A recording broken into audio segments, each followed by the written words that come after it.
sou professor associado aqui da Faculdade de Medicina da Universidade Federal de Goiás. Desenvolvo as minhas atividades tanto lá na faculdade como aqui no Hospital das Clínicas da Universidade Federal de Goiás. O motivo desse vídeo de hoje é para falar de um problema muito sério que aflige a população, não só daqui de Goiás, mas do Brasil e do mundo inteiro, que é o câncer de intestino, ou câncer coloretal. Colo e reto é a parte final do trato digestivo que a gente tem. E ali é o local onde mais comumente a gente pode ter câncer no intestino. Para vocês terem uma ideia do tamanho do problema, o câncer de intestino é hoje o segundo mais comum, tanto para homens como para mulheres.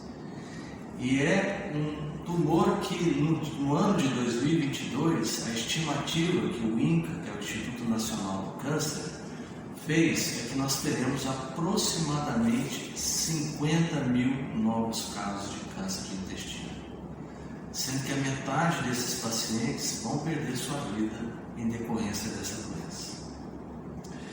Então, diante de um problema tão importante de saúde pública, foi que as sociedades médicas das especialidades que tratam essa doença, que é a Sociedade Brasileira de Coloproctologia e a Sociedade Brasileira de Endoscopia, foi que nós lançamos a campanha Março Azul, que é uma campanha que acontece no mundo inteiro, no qual durante todo esse mês de março a gente desenvolve ações como essa que a gente está fazendo aqui agora, para alertar a população para o câncer de intestino. O diagnóstico precoce da doença traz uma chance de cura extremamente elevada, mais de 90% dos pacientes vão se curar.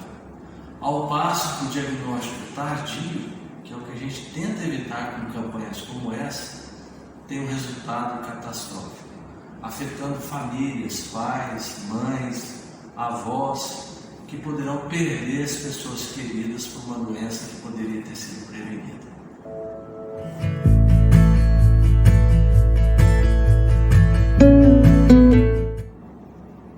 Vamos falar um pouquinho sobre fatores de risco para o câncer de intestino, né?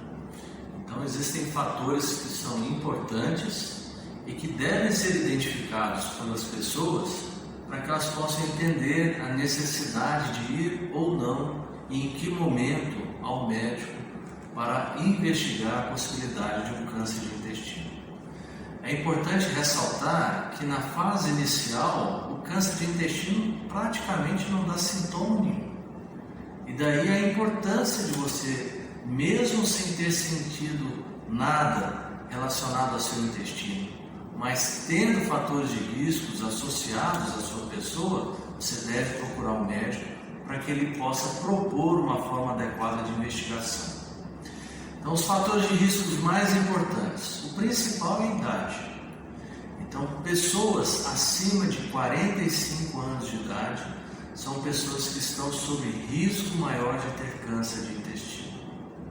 Além da idade, fatores hereditários, né, fatores familiares, principalmente quando você tem pais, irmãos ou filhos que tiveram câncer de intestino ou pólipos, que são pequenas verruguinhas que aparecem no intestino e que são precursoras do câncer de intestino.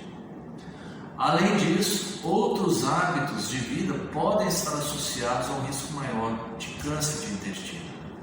A obesidade, o sedentarismo, o abuso do álcool e o tabagismo.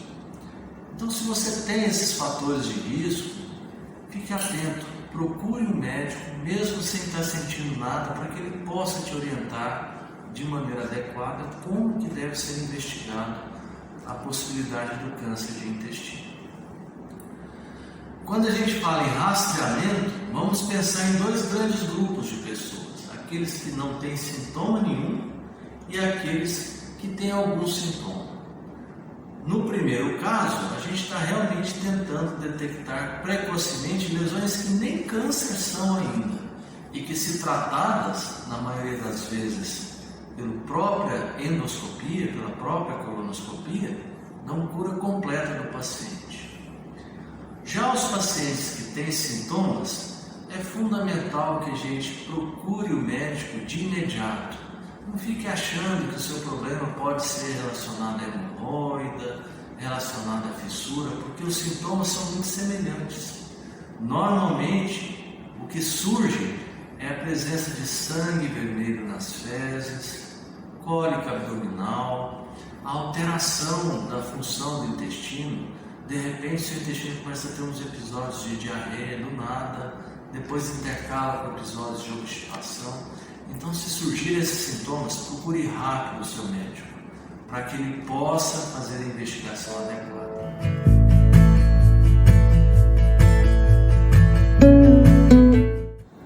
Bom, um exame que é muito importante, tanto no rastreamento de pessoas sem sintomas nenhum, como nos pacientes com sintomas, que são aqueles sinais de alerta que eu acabei de mencionar, a colonoscopia, sem dúvida nenhuma, um exame muito importante.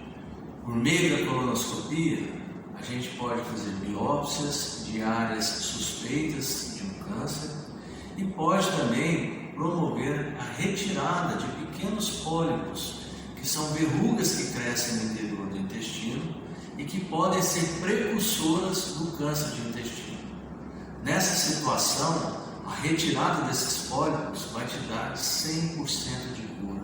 Você vai estar livre do surgimento de um câncer de intestino. E aí vem a pergunta, então qual é a melhor forma de prevenção? Se eu pudesse dar uma mensagem para vocês dividirem com todos os seus amigos e familiares, primeiro, sem dúvida nenhuma, tenha uma vida saudável, pratique exercício, fuja da obesidade, não beba muito álcool, esquece o cigarro, que é um hábito que não só para o intestino, mas para o pulmão, para vários outros órgãos, aumenta a incidência de câncer. E se tiver sintomas, não perca tempo.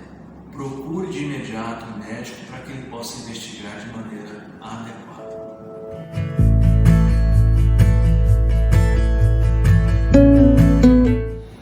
Bom, o Hospital das Clínicas, aqui da Universidade Federal de Goiás, assume um papel importantíssimo no atendimento e no acolhimento desses pacientes com câncer de intestino.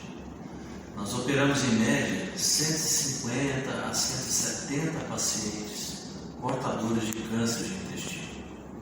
Infelizmente, o que a gente observa é que a maioria desses pacientes são atendidos já numa fase avançada da doença. E esse é algo que a gente quer transformar com campanhas como essa que a gente está fazendo. Com a inauguração do novo prédio aqui do Hospital das Clínicas, a nossa expectativa é que a gente possa oferecer mais espaço, mais pacientes que possam ser tratados de maneira adequada com o câncer de intestino. E o tratamento do câncer de intestino vai depender muito da gravidade da doença, ou seja, o quanto ela está avançando. Pode variar desde simples ressecções endoscópicas, nos casos iniciais, até cirurgias muito grandes, por videolaparoscopia, até mesmo por robótica, associado a esquemas de quimioterapia e radioterapia quando localizados no reto, que é a parte final do intestino. Então, por isso que a gente precisa transformar essa realidade, poder tratar mais os pacientes em fases precoces, dar a eles a chance de uma cura maior e, ao mesmo tempo, oferecer um tratamento que seja menos invasivo, que deixe menos sequelas e que possa ser muito mais bem suportado do que tratamentos mais agressivos.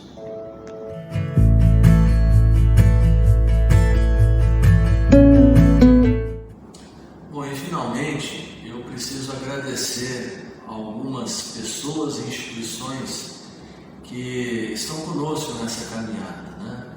Eu preciso ressaltar aqui a doutora Mirela Rebouças, que é a presidente da SOBED Regional de Goiás, a doutora Paula Cristina de Almeida, que é a presidente da Sociedade Goiana de Coloproktologia, o Conselho Regional de Medicina, a Associação Médica de Goiás, a Faculdade de Medicina da Universidade Federal de Goiás e o Hospital das Clínicas, que sem dúvida nenhuma é uma casa que acolhe as pessoas com o máximo de atenção e carinho.